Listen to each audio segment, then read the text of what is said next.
महाराष्ट्र की राजनीति से जुड़ी एक बड़ी खबर सामने आ रही है कि कांग्रेस का और एनसीपी शरद पवार गुट का विलय संभव है।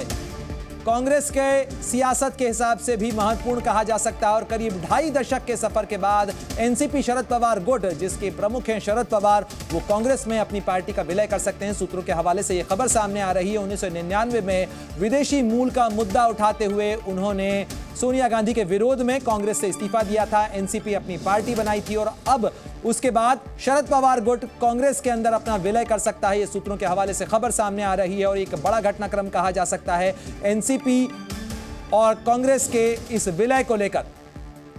इस खबर पर ज्यादा जानकारी के लिए सीधे रुख करते हैं। मेरे सहयोगी वैदेही कानेटकर जुड़ गई है। वैदेही, अगर महाराष्ट्र की सियासत के लिहाज से अगर कहा जाए तो एक बड़ा घटनाक्रम होगा कांग्रेस का ये विलय, क्योंकि बीते दिनों कांग्रेस के 138वें स्थापना दिवस के कार्यक्रम में जब कांग्रेस कार्यालय पहुंचे थे शरद पवार, तो इसी से अटकलें लगने लगी थी।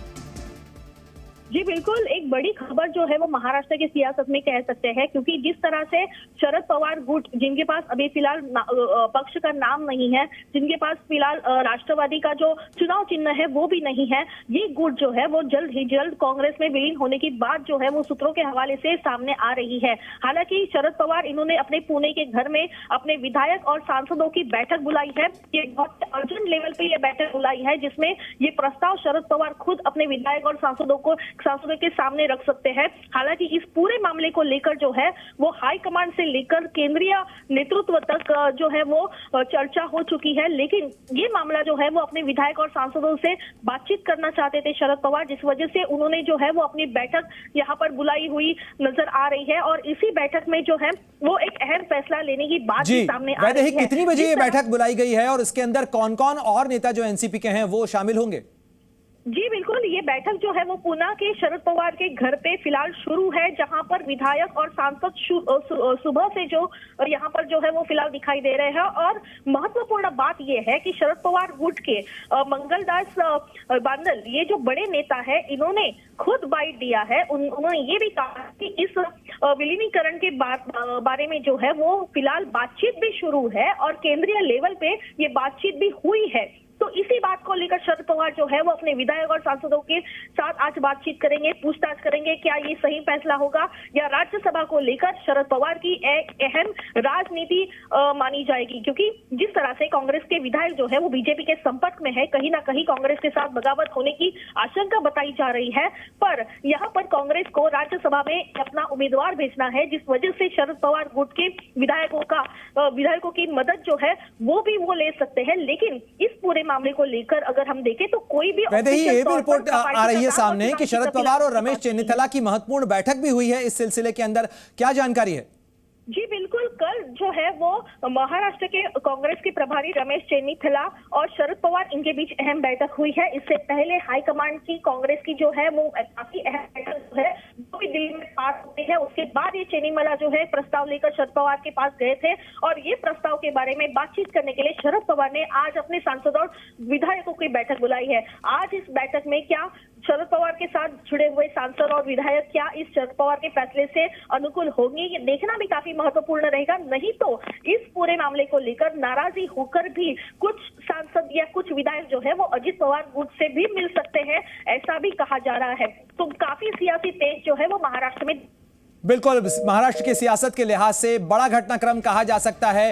लेकिन इस पूरे घटनाक्रम को लेकर मैं वैदेही लौटूंगा आपके पास में, लेकिन इस मामले को लेकर एनसीपी के नेता क्या कुछ कह रहे हैं वो भी आपको सुनवा देते हैं। काँग्रेसमध्ये विलीन करणार अशा काही चर्चा आहेत का बैठकीमध्ये? शरद पवार काँग्रेसमध्ये आता तो राष्ट्रीय पातळीवरचा विषय आहे, मी छोटा कार्यकर्ता आहे, पण चालू आहे, चर्चा चालू आहे, त्याप्रमाणे कळेल आपल्याला लवकरच। इस मामले के अंदर फैसला संभव है, इस मामले को लेकर चर्चा चल रही है। एनसीपी के नेता इस बात की पुष्टि करते हुए यहां नजर आ रहे हैं कि कहीं ना कहीं इस मामले को लेकर जो हलचल चल रही थी, जो सियासी कयासबाजी चल रही थी, और बीते दिनों कांग्रेस के स्थापना दिवस के कार्यक्रम में जो कांग्रेस का 138वां स्थापना दिवस मनाया गया था, तो उसमें कांग्रेस के कार्यालय में पहुंचे थे शरद पवार। शरद पवार एक वक्त में कांग्रेस के बड़े और कद्दावर नेता रहे। 1999 में उन्होंने कांग्रेस छोड़ी थी और उस समय कांग्रेस में सोनिया गांधी से मतभेद को लेकर उन्होंने कांग्रेस छोड़ी थी और अब करीब करीब 2.5 दशक की यात्रा के बाद एक बार फिर कांग्रेस में वापसी हो सकती है शरद पवार की। और न केवल कांग्रेस में शरद पवार की वापसी हो सकती है, बल्कि जो एनसीपी के नेता हैं वो भी कांग्रेस का हिस्सा बन सकते हैं। लेकिन जिस तरीके से जी न्यूज संवाददाता वैदेही रिपोर्ट कर रही हैं कि ऐसे में एनसीपी शरद पवार गुट में एक और टूट भी मुमकिन है, क्योंकि कुछ लोग अजीत पवार गुट के साथ भी जा सकते हैं। महाराष्ट्र की सियासत के हिसाब से, महाराष्ट्र की सियासत के लिहाज से अगर देखा जाए तो यह बड़ा घटनाक्रम होगा। इस समय पुणे के अपने घर में बैठक कर रहे हैं, अपने पार्टी के नेताओं के साथ में राय मशवरा कर रहे हैं शरद पवार, और उसके बाद माना जा रहा है कि इस मामले के अंदर बड़ा और महत्वपूर्ण फैसला हो सकता है। इस पूरे घटनाक्रम को कांग्रेस और एनसीपी की राजनीति के लिहाज से महत्वपूर्ण माना जा रहा है। और हाल ही में जिस तरीके का झटका कांग्रेस को लगा था, कांग्रेस के पूर्व मुख्यमंत्री और अशोक चव्हाण ने कांग्रेस छोड़ी, उसके बाद वो बीजेपी के दामन को थामा, उन्होंने बीजेपी में शामिल हुए, और उसके बाद महाराष्ट्र की राजनीति के अंदर कांग्रेस और एनसीपी का साथ आना कहीं ना कहीं एक वक्त की जरूरत भी है। दोनों की अपनी मजबूरियां हैं और इसी के मद्देनजर माना जा रहा है कि यह गठजोड़ संभव है। हालांकि यूपीए सरकार में भी एनसीपी और कांग्रेस साथ में थे। इसके अलावा जो इंडिया अलायंस बनाया गया उसमें भी शरद पवार की महत्वपूर्ण भूमिका है। इंडिया अलायंस के अंदर भी एनसीपी और कांग्रेस महत्वपूर्ण घटक हैं, और ऐसे में अगर विलय करते हैं एनसीपी का तो ये माना जाएगा कि कांग्रेस के वो तमाम नेता जो कांग्रेस छोड़कर शरद पवार के साथ गए थे, एनसीपी बनाए थे, उनकी घर वापसी हो सकती है। लेकिन इस घर वापसी को लेकर क्या राजनीति आगे करवट लेती है, साथ ही राज्यसभा के चुनाव को लेकर क्या इसका सीधा असर होगा, ये तमाम वो चीजें हैं जिनका असर आज साफ होना है। पुणे के अंदर बैठक चल रही है इस समय, और आपको बता दें कि कांग्रेस और एनसीपी शरद पवार गुट के विलय को लेकर तमाम जो अटकलें चल रही हैं उन पर आज राजनीति आगे बढ़ती हुई नजर आ रही है।